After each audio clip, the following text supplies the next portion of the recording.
How are y'all doing right now? Good. Okay, I heard some from the side too. Someone told me the Jimmy Buffett concert was this weekend. I mean, the way you all are dressed, I see a lot of suspiciously wealthy people here, though, so it still could go either way, you know? But anywho, it's not about me, it's about the wonderful guests of honor that you'll get to see ask questions, and you can ask questions to them yourself in just a bit. But to explain how the system will work, the first 30 minutes I'll be asking them questions that I have, some of my questions. Meanwhile, Luck Rock will be going around with sheets of paper and colored pencils. That's your homework. You get to write your questions down. He'll be collecting them. And in the second half of this panel, when I go to run to another one of my 20 panels this weekend, he will be asking your excellent questions here. So that all good with y'all? Yeah. Yeah? Okay, cool. We'll get that energy going a little bit here. So, what? Oh, yes, raise your hand if you want to ask a question. He will give you a card. So keep your hands up and write those down while I'm asking questions. And speaking of that, we're going to get rolling right here. So, you guys want to see our guests of honor today? Yeah! Cool, awesome. All right, we're working that energy up. We're going, we're getting the blood flowing. So first, introducing for the first time ever at a pony convention ever, the one and only Pip Pedals herself, the iconic AJ Bridal. Hip hip hooray! Sunglasses? Absolutely. Hip hip hooray! We're passing out sunglasses this weekend. We're just going to have to deal with it. There you go. Ooh, that one or that one? That's the first question. There we go. That one right there is perfect. Next, the greatest voice to ever deliver the word Appaloosa. It's Michael Dangerfield. And plenty more to talk about too, not just that word. She's drawn garden gnomes, metalhead red pandas, and occasionally a magical pony or two from the IDW comics and much, much more. It's Brenda Hickey. And last but certainly not least, you know him, you love him, and you'd still own your waifu without him. It's Vincent Tong. Hey. My waifu. Hey. And it's gone. Listen, you committed to the bit, and I appreciate it. And now it's up there. Ooh, pass them down, absolutely. I feel very underdressed right now. I'm all this, and I have all this talent here, so I'm going to get dressed. Give me 1 second here. 1 second.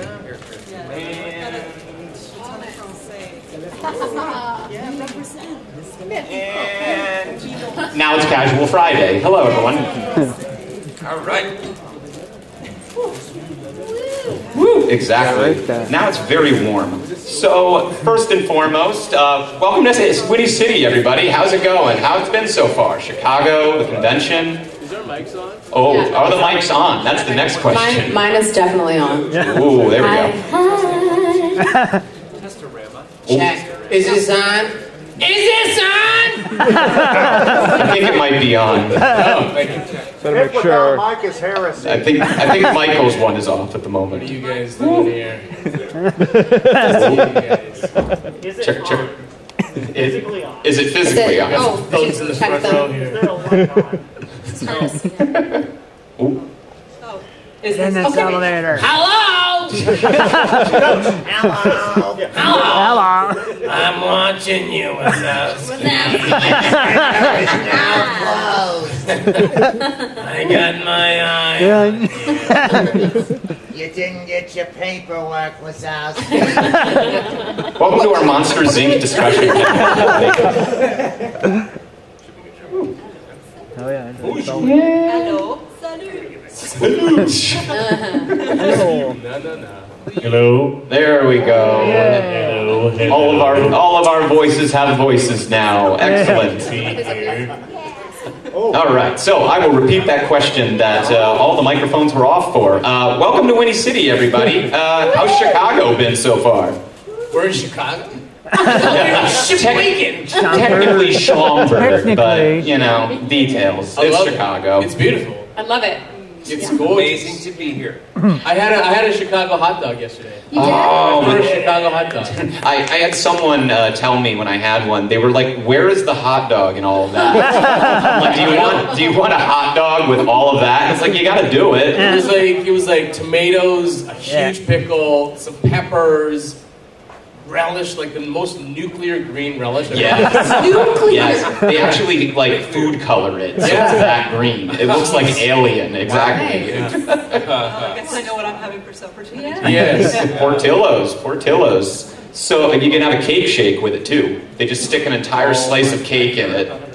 Yeah, it's That's world famous, isn't it? it is. Yeah, I'm gonna have it and then pass out later tonight. That's all my calories for the day. So in that same breath where we're saying welcome, and Charlie talked about it a bit at opening ceremonies. Brenda, you haven't been to a con in 4 or 5 years, I think. Yeah, PonyCon anyway. PonyCon, Yeah, yes, true. I've done a couple like Comic Cons and like fan expos. True. And Michael, yeah, as Charlie said, you haven't been to a pony convention in 9 years. 9 years. Yeah, Jeez. 9 years. I've had 16 children since then, so it's been a busy. Stop bragging, bro. You know, we just gotta get it done, right? So, Oh, Bill Burr's back. How does it feel to be back in all of this, though? All the colors and all the people and it's everything. amazing. I really felt the love and feel the love, certainly at opening ceremonies, and it's just, I don't know, it's been an amazing journey to be a part of this family, and who knew that when I sent in the audition for Brayburn that, you know, it would start this journey. It's just amazing. So, yeah, amazing to be back. Thank you. It's great to see you back, to see all of you back. And, well, the one person I can say it's great to see you for the first time, it's AJ Bridell. How are you doing? It's right. Thank you again. That was such a wonderful welcome. I know we had Jenna the first time last year here. Jenna. Oh, she's great. Yeah. And I guess I'll ask the same question I asked her that first time, and I'll ask you. Mm-hmm. What does it feel like to be a part of, like, what was it like joining the My Little Pony family, I guess it is? Yeah. What was that like, and what's it like at your first time at a convention? So far, I'm obsessed. I walked through the vendors and I was like, oh my hoofness, this is amazing. The people are incredible. And yeah, it's one of those things that you send out auditions as an artist. I think you don't expect, you're expecting to get a job, and then all of a sudden you have a community. Just me talking. Yeah. All of a sudden you have a community of people, and it is a family. It's very singular, I think, in its fandom. The specific people that love My Little Pony are special people. You know? Absolutely. So I'm really honored to be a part of it. And I'm so happy to be here. So happy. They will initiate you this weekend for sure. Let's do it. Exactly. To kind of go off that too, you have I don't know how many people in this room know, but you have a massive history in stage performance. Yeah. Very, you know, Wizard of Oz, Anne of Green Gables. So like looking at it, I was just like, wow, she was in all of this. Yeah. How did you take that on-stage talent and that success and bring that into voice acting? What led to that path? And does anything kind of come through from that experience into what you do on My Little Pony and with Pip? Well, Pip is... Oh, absolutely. I was going to say. No, that particular role was perfect for me to bust through these doors, but it took me like 4 years of training specifically in voice acting. Really? Yeah, I mean, I've been singing my whole life, and like I said, professional goofball my whole life, and on stages and in theater and being a ding dong forever. But when I first got a taste of voiceover work, I was like, oh, this is special too. This is really, really something I think I should be doing. And I got really lucky that a part like Pip Paddles came along at a time that I was available and ready. And yeah, it was just, like when I say ready, I mean I did a lot of training, and then the skill set started meeting the opportunity. But yeah, singing has always been at the forefront of my skill set. So I got lucky, and then yeah, that kind of got the snowball rolling. Absolutely. Yeah. Can you sing a little bit now for us? I thought we were friends. Yeah, I mean, I'm happy to sing like all the time. Literally. I love it. I'm so embarrassed. Listen, you're sitting next to the guy with a parrot on his head. Yeah, that's my field. But I just closed Rock of Ages in Toronto, like downtown. Yes, I heard was about starring that. in that show, and I ran it for 5 months, and like I'm all over the place when it comes to stages. So, but this is a fun stage to be on. Absolutely. Yeah.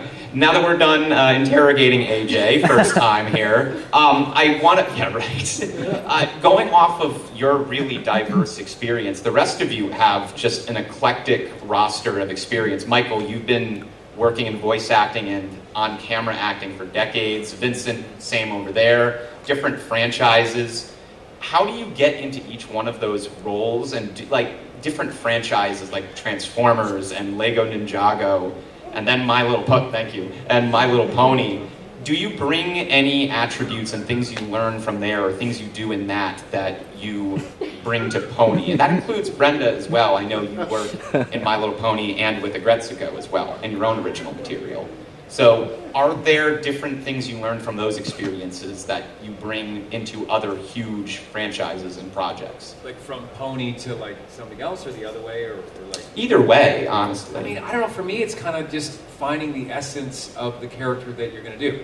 And then you have to kind of like line that up into what the flavor is of the genre that you're doing, or the show, or the franchise that you're doing, and then you just kind of dig in and lean into that and get as creative as you can in the creation process of the character and the acting and then just have fun, freaking have fun. And that's, I don't know, sometimes it's hard to remember that, to totally have fun but it really is the through line of why I think I got into doing this. Because when I started, I was doing like stand-up comedy, and I was doing like impressions on stage and stuff like that. And I was like, maybe I could do this voice work thing. I don't know. And then my first job was the Ace Ventura. Do a little bit of Ace. Pleasure to meet you. It's a real honor. I was just telling the ponies that I love them. But I just kind of, I don't know. I just sort of I did all that stuff because I had fun doing it. It wasn't about like anything to do, but just the enjoyment of like doing a voice and being expressive. And then it slowly kind of found its way into, I don't know, just all these characters, that's really just what happened. And so I do need to remind myself to have fun, because that's what this is about, Yeah. Yeah. Thank you, Vincent.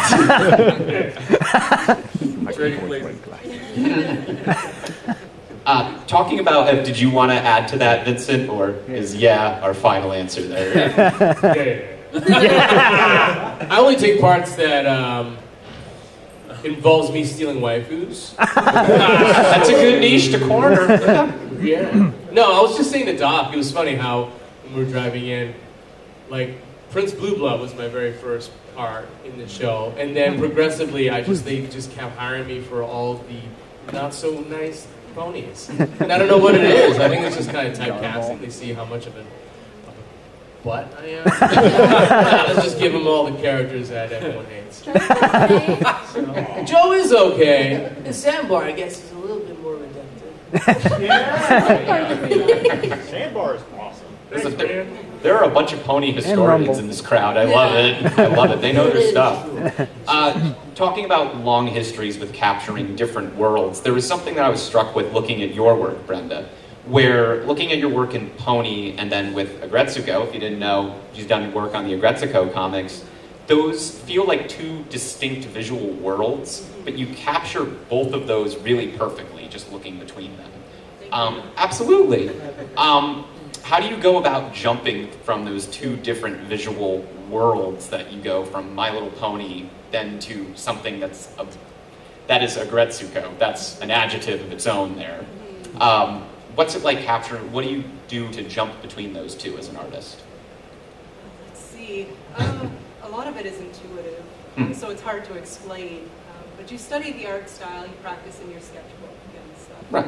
My first ponies were garbage. Like it's like not it's not, you don't get it right away. Like my first Retzkos didn't look so good either, but yeah, you practice it, you study it, you break down the form into its basic shapes. Like you see where your ovals, where your, you know, your circles, and how they're made up and stuff. So you kind of like do it till you feel a bit comfortable with it, and I don't know, and your style still refines on the page. Like my first ponies look a lot different than my current ponies. If you like go through all my work, it's very different. It evolves over time as you change as a person, as you get more comfortable with the characters and expressing them. And again, like I never stopped studying too. Like I invested in the My Little Pony art book for the TV series, and I was fortunate enough to be gifted the one for the movie, so I always had study material on hand, as well as, you know, Google image search as a saving grace when you don't have those like tangible mediums. So yeah, Retzko is a little bit different. Like she's very iconic looking, right. So you do have to simplify your style. Like I did switch my tools a little bit to make that, because ponies I do a lot more brush work and more organic lines to kind of capture the line weight and give them a lot of movement and flow. But because Retzko is very iconic looking and very simple, I would just do pens and stuff and make sure the lines were really bold. But a lot of what helps me too with ponies and Retzko, even though they look very different stylistically, is a lot of my heart in developing as an artist was when Sailor Moon came out as a child, and I was a child of like the manga boom, so I studied a lot of manga and anime drawing. So anytime I can kind of indulge in that history of mine with ponies, very shoujo manga, right, with the big eyes and lots of sparkles. I was like, that's me, I want this. And Retzko, I could just totally, like, all the cartoon language, like the little veins and stuff that they have, or the way that their eyes, and like they get the jagged teeth and stuff when they're angry. I was like, I get to just indulge in my origin as an artist. So it's, I put a lot of love into it for that. I feel like I connect with it on that level as well. And I know you have your own original material as well, and what's it like jumping from, again, those two really iconic visuals to your own material that you do with, I believe, Bobby Curnow and your husband? Tell us a bit about your own original works and jumping between those two, original and then really big franchises that people know, you know. Yeah, I mean, the original stuff is obviously much more indulgent because I can have free reign. Right. Collaborating with Bobby Curnow, of course, like he wrote a graphic novel called Ward's Valley, which is about a grumpy gnome that lives in the forest by himself, and it's empty of all animals because there was a fire 50 years ago. And so he's kind of like overseeing the regrowth, and then the Gnome Council decides it's time to repopulate, so all the animals come in, and that's the beginning of the story. So I was a little bit more like, you know, are you happy with what I'm doing, Bobby? Like I would want to check with him a lot, like that he was happy with what I was doing. So it was a bit more like, you know, I get to be indulgent, but not as much, because I want to make sure that I'm being collaborative and I'm not just overtaking this visually, and making sure he's seeing his story, his writing represented properly. But my book, Halls of the Turnip King, was 100% me. I wrote it, made up the characters, and it's wacky. It's really, really indulgent. I got to put all my Looney Tunes influence in there with the acting, like really goofy acting, really slapstick. And I was watching a lot of like British humor at the time, so a lot of like kind of Blackadder humor. Oh, I love it. Monty Python got in there, so just a lot of wackiness. I just got to indulge. So. Yeah, so it depends. Go buy it. Go buy it. Support Brenda. Yeah, I have a couple of my other books other than ponies on my table this weekend if you want to take a look. Do it. That's your homework now. That's your homework from the panel. Take it home with you. What age would be like just appropriate for some of your books? I'm just curious. Like, is there like an age level? Yeah, I tend to go a little younger. Halls of the Turnip King has some naughtiness and some bad words. So, like, I'd say like maybe depending on the parent, like maybe 11. Even like my 9-year-old started reading it, and he's unfortunately got the same sense of humor as me, so he was laughing at everything. He was like, "Mom, what's with the bad words?" I was like, "Sorry, not really for your age." So. I like children as the censor board. I appreciate that. Yeah, my 9-year-old's become the bad word police. Exactly. Yes. So, Michael, a big question I wanted to ask you about was on the mic voiceover training, because I know that that's been a big part for the last decade or so. Yes. Explain some of that to people, because I was looking into it and I was fascinated by how long it's been going, and Yeah, just it's crazy. It's a voiceover school. I started 16 years ago. Believe it or not, my man over here, Vinny Chase, who I call him Vinny Chase, just because he's like the coolest guy in the world from Entourage, you know. He taught there, and anyways, it started out as this very small kind of like one person, me teaching some people in an art space where we created like a little booth, to all the way to getting our own space in Gastown in Vancouver, like a 2,000 square foot studio where we teach part-time courses, and now for the past 4 years a diploma program in voiceover. So it's the only diploma program in the English-speaking world for voiceover, where you study for 6 months. And there's like 12 courses, and you're studying animation, commercials, dubbing, video games, narration, audiobooks, and stuff like that. And it's really been amazing. We graduated over 100 people in the past 4 years, and just really transforming people's lives. People come in sort of somewhat closed off, and then they graduate out of these programs, and they're just like completely open and like expressive machines, that can get into, really truly get into the business. And so it's been really special for me and gratifying to see the changes that we've made in some people's lives, and it's been really cool. We've expanded from Vancouver to Toronto as well, so we're in Toronto now, and Kim Herden heads up our operation there, and it's just kind of growing into this thing of like just good energy with amazing people like Vincent having taught there, or with, like, just people that are on the pulse teaching are also A-list voice actors that teach their respective course.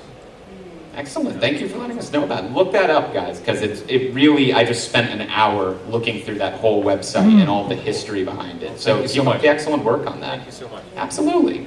So, Vincent, Yeah. are you awake over there?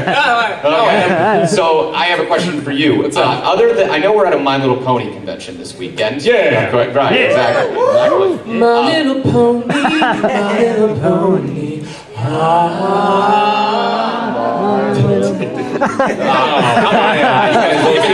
Earlier. So I definitely want to ask about My Little Pony, but I also want to ask because you have been a part of a bunch of different iconic characters and franchises within them. Really? Yes. Tell me about it. Tell me. You've been the Mega Man. I know Yes, that. I know the Mega Man. I know you've been your Knuckles on Sonic Prime. Ooh, plenty of them.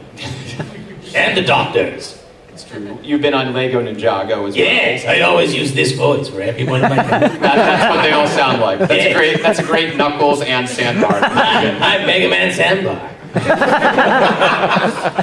Pew pew. What is it like, not only being a part of those franchises and characters with long histories of other voices to them, but also the fandoms that are attached to them? Do you get tired, exhausted interacting with all of those people that are part of that? I am exhausted right now. Oh, I'm sorry. It's been so long. No, it's so much fun. This is the best part of our job, really. It's like to be able to meet our fans, the people that love it. And it's really all of y'all that keep us happy and employed, really. And to keep these shows going, really, honestly. Thank you, guys. For you.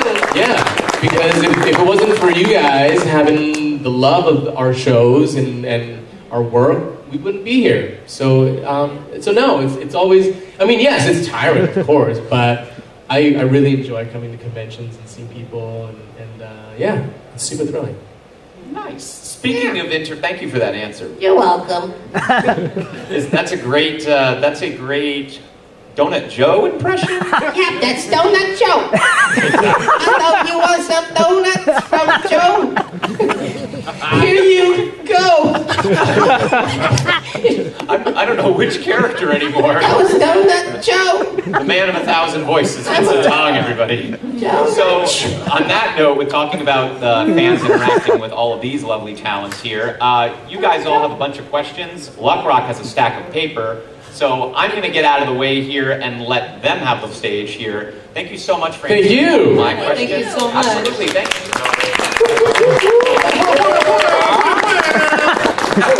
Thank you so much, everyone. Bring your great questions for them. Coming up next, Luck, you have the floor. All right, welcome to the stage, look. All right.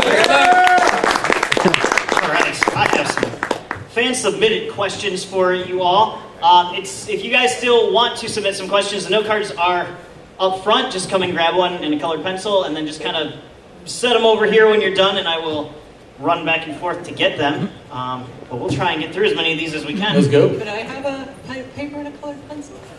Yes. Draw some ponies? Color. Yeah. Yeah. Let me ask the first question, and I'll go get it. For everyone, so we'll go right down the line, or whoever's got the answer first. If for some reason you weren't in the career that you are now, what would your career be? Where would you end up? What's the second choice? That's too real of a question. I actually, I don't know the answer to that. And people have asked me that before, and I'd probably just, I don't know. The pressure. I don't know what I would do. Maybe, what do I like? I like cooking. Maybe I'd cook. Maybe I'd make food and then eat it. I don't know. Yeah, like I'd probably be somewhere in the arts, and some like culinary arts would probably be a fun place for me to land. Or I'd just be like a doctor for money. For money, not for helping people. Oh yeah, and for.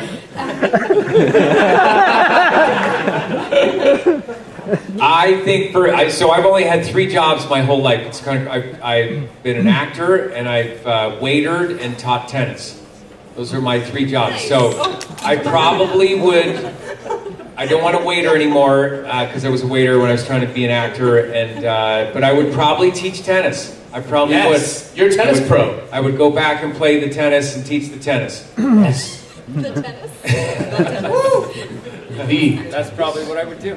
Awesome. I've actually thought of this, that I'm like, if I ever get bored of comics, which I mean, you never know. I probably won't, but you never know. I do have a backup that I would love to open a cat cafe called Comics, Cats, and Coffee, where because I've got such an extensive collection of graphic novels that I've been collecting over the years, and not just Marvel and DC stuff, but really indie stuff, like cool things I've gotten in Europe and cool things I just found at the comic shop that I'm like, this needs to come to my home. So like have those, a library of those. People could come pet cats, drink coffee, and read a lot of comics, and I think that would be a lot of fun. My kids are already like, hire me when that happens because I want to work there.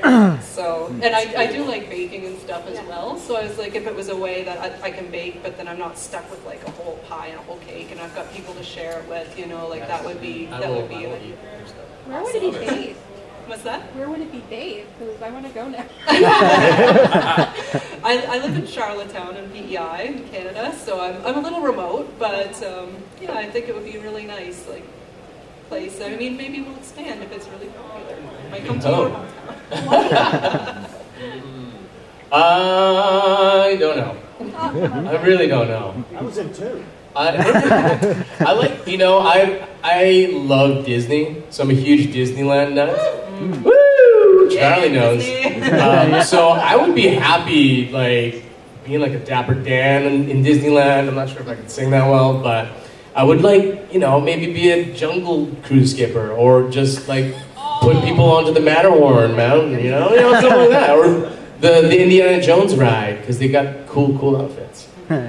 I don't know, pretty lame. I don't know what I would do. That's my answer. I think that sounds fun. Oh, thank you. That's a good answer. I can see you being Final a stunt answer. guy. Stunt Indiana guy. Jones show. Yeah, touching all I the was stuff. actually. I was just a stunt double for this movie called Love Hard. It was on Netflix, and because I had to double this guy for rock climbing because I do bouldering.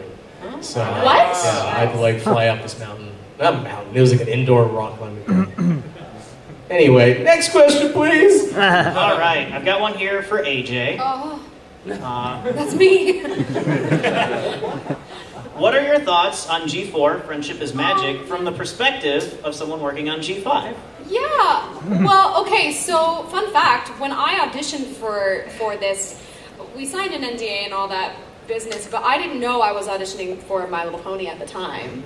And I actually watched, for some reason, I was like, I got the sense it was like, the audition was kind of like about fairies and magic and stuff like that. And I was like, I just got this, I was like, no, I'm feeling like this is something about My Little Pony. So I started watching some of Friendship is Magic for that, and then just kept watching it and kept watching it. Started snowballing and booking the job. So, yeah, I think there's so much content. Oh, there's so much content. It's awesome, and so many great performances. So I actually learned a lot as a voice actor, listening and watching. That's incredible. Yeah, Friendship is Magic. That was. Yeah. It I helped like me. that. Yeah. That's amazing. Yeah. Well, then I think we're all very happy that you got it. Me too. Yeah. Michael D. Yes. I'm gonna hand this one to you just so you can see how it's written. But Okay. can you say Backwards. Can you say the famous? Appaloosa! That's actually Apple, the company, is changing their name to Appaloosa. It's a big deal. Tim Cook, it's like a whole thing. The new iMac Pro from Appaloosa! And you're not allowed to say it flat. You have to say it. Appaloosa. Say it that way. In fact, if anyone just says Appaloosa this weekend, you correct Fun them. fact, though, I don't think that on the, I remember that was in the audition for that I don't think that there was like any kind of sing-songy, I just remember being like, maybe that's how it should sound. I remember, like, do you know what I mean? Just kind of make it all sort of with a melody, and I just sort of did that, and it seemed to, I don't know. It was perfect. Yes. Thank you. Iconic, yes. All right, one for everyone. If you could change one thing about each of your characters, or maybe some of the ones that you draw, what would it be? You get creative control now, but just for one thing. And I'll throw that out to anyone who has an answer ready. It's a thinker. Vincent has to go through like 80 characters. 80's an understatement. Well, let me see. I think, well, Garble was a bit of a butt. I think I would change it so that he really liked giving hugs. That'd be kind of cute. Did you guys like the little like beat poetry thing he did? Yeah. Maybe he would do more of that, but then start, writing like a musical of his own. It would be like in the style of Lin-Manuel Miranda. Yeah. Start doing some like Hamilton in the Heights kind of raps. You know what I'm saying? That'd be kind of fun. There you go. I don't know. It's a lot of characters to go through. If you draw them for the comments. It's tricky. No pressure. Maybe, let's see. I did a character called Mr. Hoofington in the movie, and I would just I'd want to cheer him up a little bit because he just seemed so down, or like, well, I don't know. I just remember, like, cheer up and have more fun, Hoofington. Don't be so conservative. You guys saw Rainbow Road Trip, Yeah. right? Woo! That's all I drew, yeah.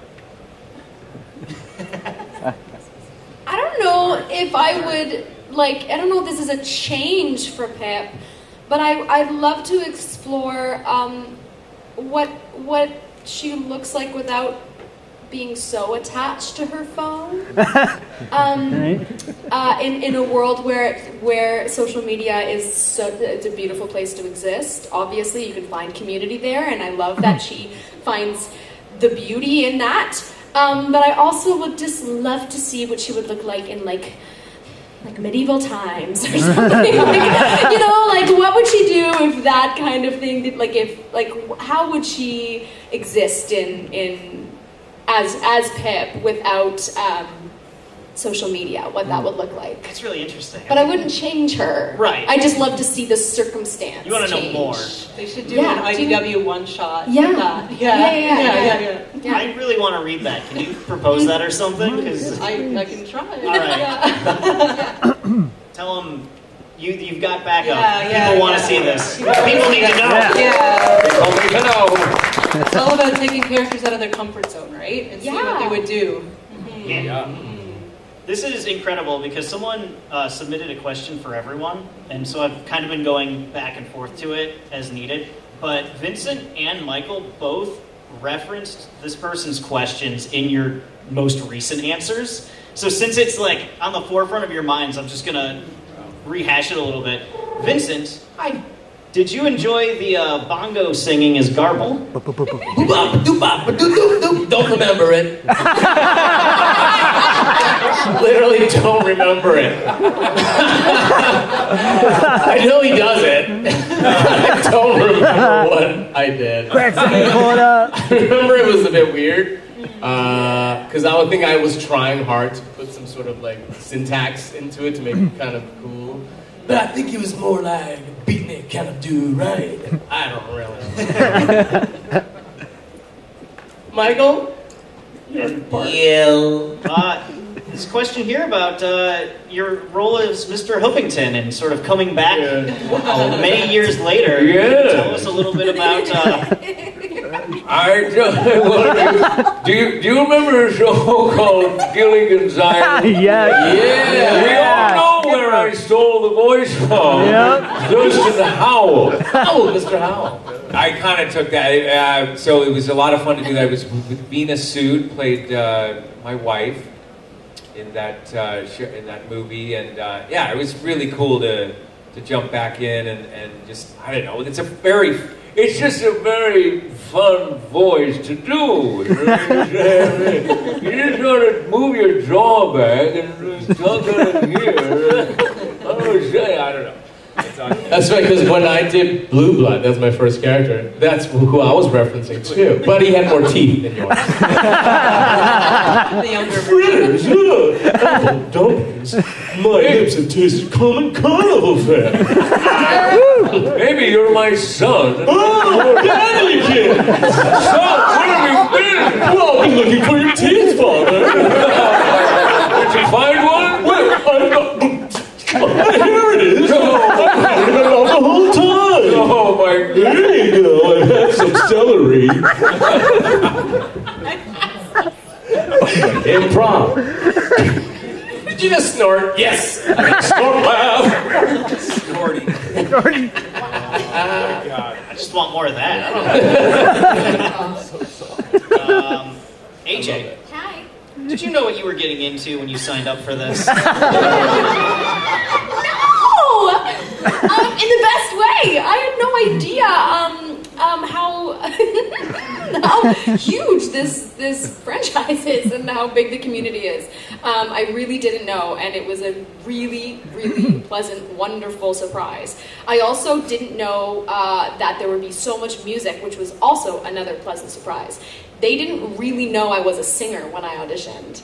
And then the first time I recorded a song with them, they went, oh, and now I'm in almost every song in G5. Yeah, almost every one I'm Hey, Millie. So, the best job ever. And like, I sing the theme song.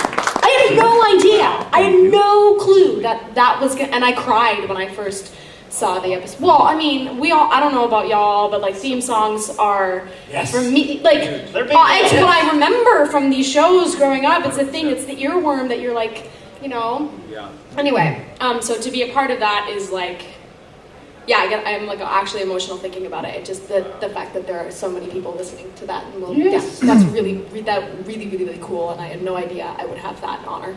Yeah. Yeah. Since you bring up music, Okay. literally the next one I had queued up for you. Yeah. What song have you enjoyed singing as Pip so far?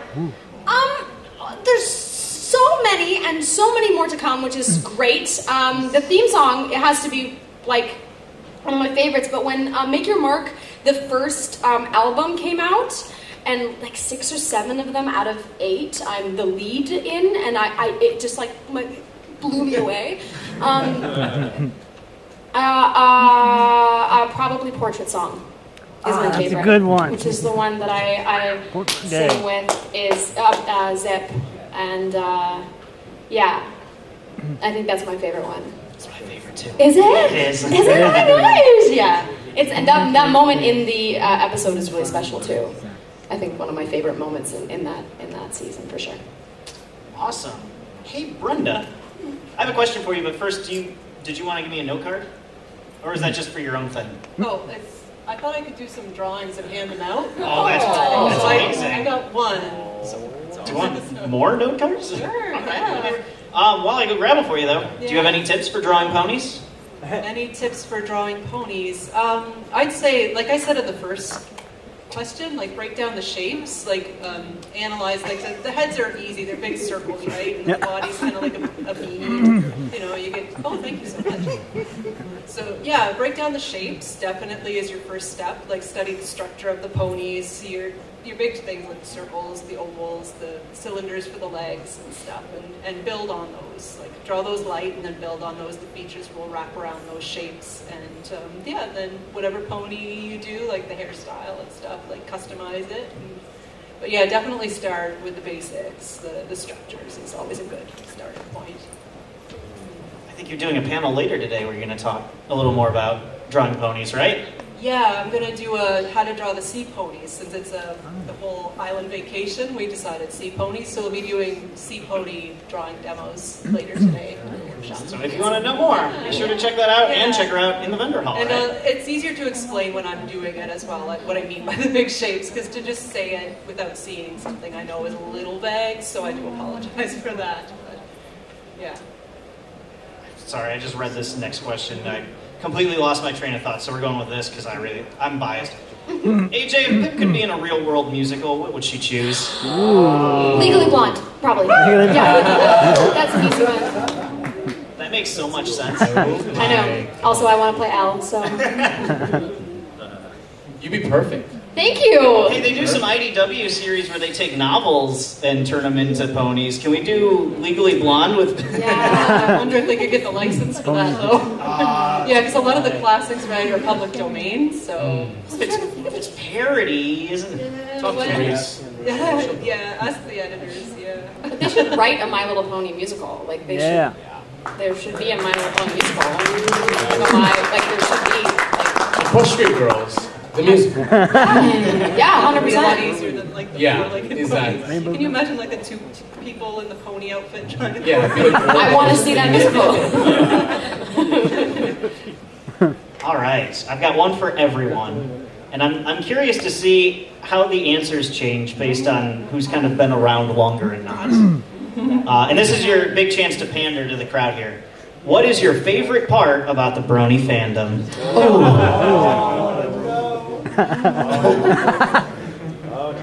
I mean, it's easy for me. It's the love. Like it truly, and I'm not saying that in a surfacey way. We actually do feel the love, and that's really special. You know, like it honestly is.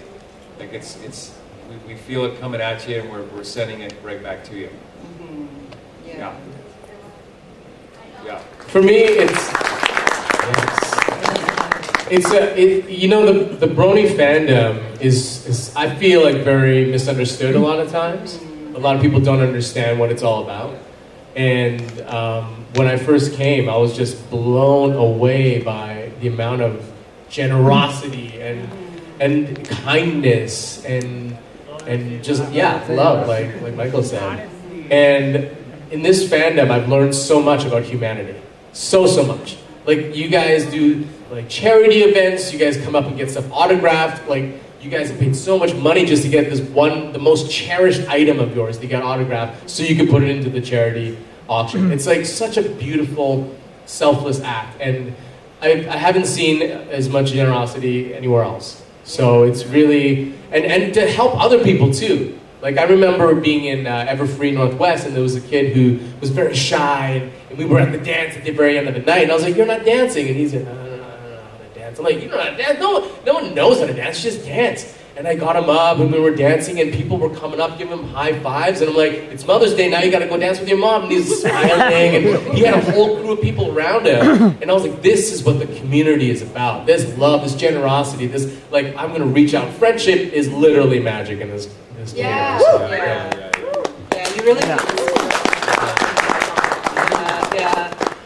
because I think it was maybe the Winnie City I did in 2018, and I came around to see the auction happening, and just they were doing charity for like anti-bullying organization, and there was this woman there with her little child, and the woman was just, you know, tearing up just to see all the support, because obviously helping against bullying was so important. And I don't know, I was just standing there. I was getting teared up just to see how, you know, grateful for this spirit these people were. And her little kid comes up to me and gave me a hug too, and I was like, oh, that's really sweet.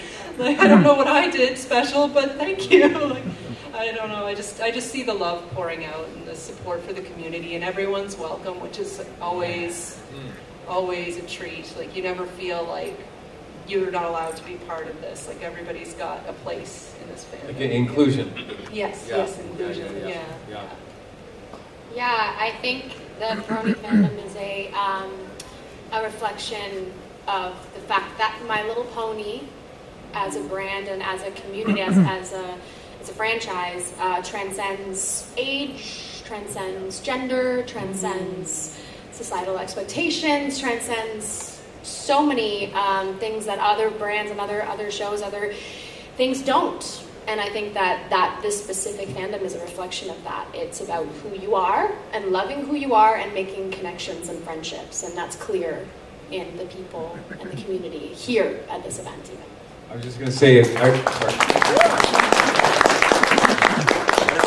I don't know if you might have heard the story, but, and I'm sort of paraphrasing a bit, but this is back, I guess, in version 4, what do you call it, generation? G4. Generation G4, sorry. That there was like, you know, in the Middle East when, you know, the army's there and it's like really heavy times, they're going in the trenches and fighting and it's like full-on war, that they would come back to like home base and literally throw on My Little Pony to get a sense of like, you know, I don't know, I think that's, it's amazing, right? I mean, they're going through like the worst time of their lives and then they throw on My Little Pony to try to like just, okay, let's just decompress here, feel the love, you know what I mean? Mm-hmm. Yeah. It's crazy you bring that up. I remember way back early on in G4 reading a story from someone in the military who, they had someone very close at home, and like the way that they bonded was by watching My Little Pony. Yeah. And so he kept, I think it was like a little Fluttershy figurine, like in his pocket. And he got shot, and it saved his life because it hit the Fluttershy. What? Yeah, I remember reading that back in like 2011, 2012. But like, it's kind of insane when you think about the ways that this show impacts people. Wow. Yeah. Going from that, Great segue. Here we go. Michael, I got one on here that says, impression of Bill Burr at Winnie City. Bill. 5, 6, 7, 8. All right, so, you know, it's great to be here, you know, because I really like Chicago, and Schaumburg is great too. You know, there's a lot of good stuff here. I'm gonna get a hot dog. I don't know why they put so much stuff on the dog though. You know? It's like these guys are pouring it on, you know, and they're trying to, like Steve, shovel an entire amount of stuff on there, and it's too much, and there's too many people are trying to eat the dog. You know? And it's just ridiculous. All right, there you go. I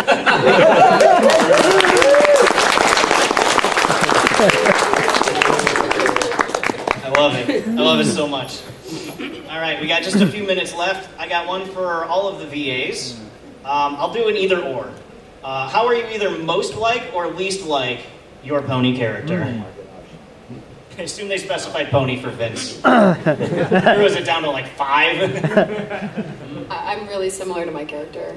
I believe that. Yeah, I really, yeah. I think the thing I'm the least like is I'm not purpley pink in flesh / fur. That's my only difference. It's probably a good thing. Yeah. I think let's see, I mean, with Brayburn, I don't know, I kind of based him off, because I actually went to university in Kentucky, so I spent a lot of time down there for about 4.5 years, and so I kind of based the character a little bit off a friend of mine, Jay Shoup is his name, and so I don't know, I mean, certainly the positive energy of Brayburn exists in me. I feel like I am a very positive person, and yeah, I mean, That's probably the biggest quality, I would say, yeah. Awesome. I think I'm very much like Flash because he's super awkward. In high school I was very geeky and not really good with the ladies. So that's who I think I am. Most like still in the same. Yeah. Again. All right, now do all the other characters. Yeah. I don't have 5 hours. All right. For everyone, how has your work on My Little Pony influenced your career? Has it led to any other big opportunities or connections? And sometimes you can just say yes if you can't talk about it.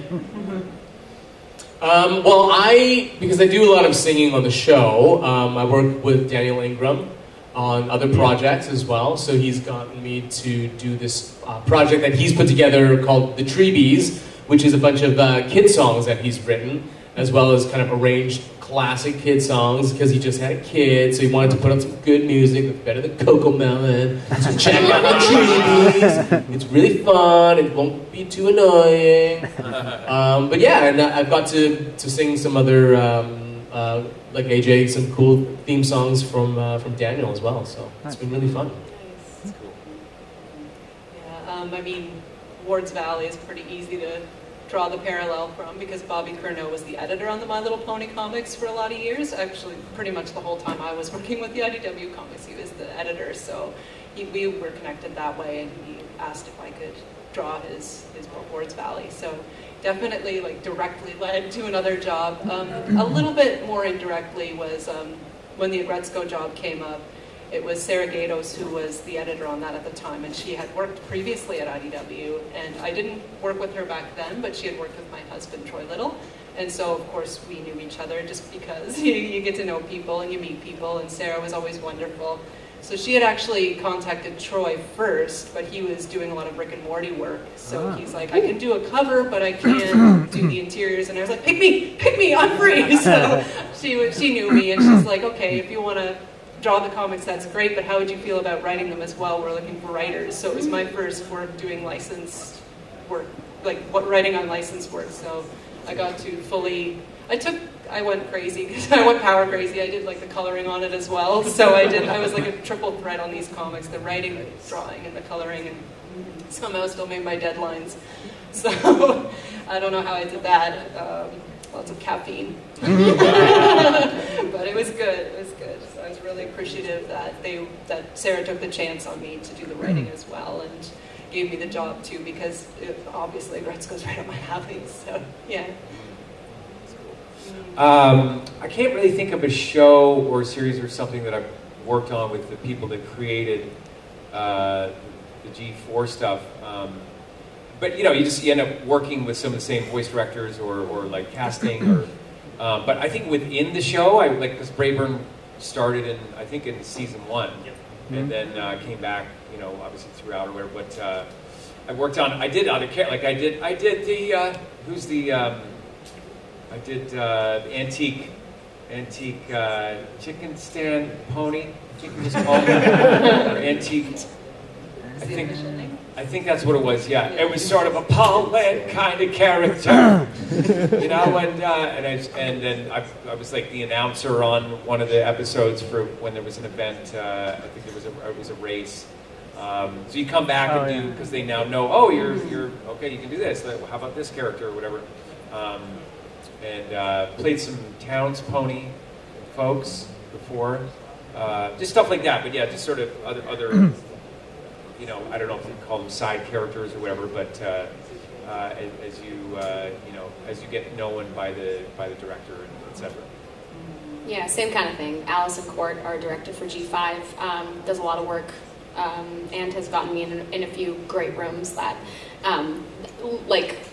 practically, it's been advantageous to have worked with her on this, but I think the most important thing for me is I've just made so many friends in our cast is really close, like the main 5, 6, we're really, really close, actually. Like we go to each other's shows and openings and premieres, and so we've connected and that's been really cool. That is cool. That's incredible. Yeah, we all like In hang. Vancouver, we have Andrea and Tabitha, and they're just jerks. I heard that. Ashley Ball, there's another. Just Kathy Webb. Kathy. No way. Who else are jerks that we all know? Nicole. Nicole. Come on. Yeah. Needs to last the other. Well, on that note, that's all the time we have for this panel. You can grab your autograph vouchers and go see everyone in half an hour. I believe the autograph room opens up.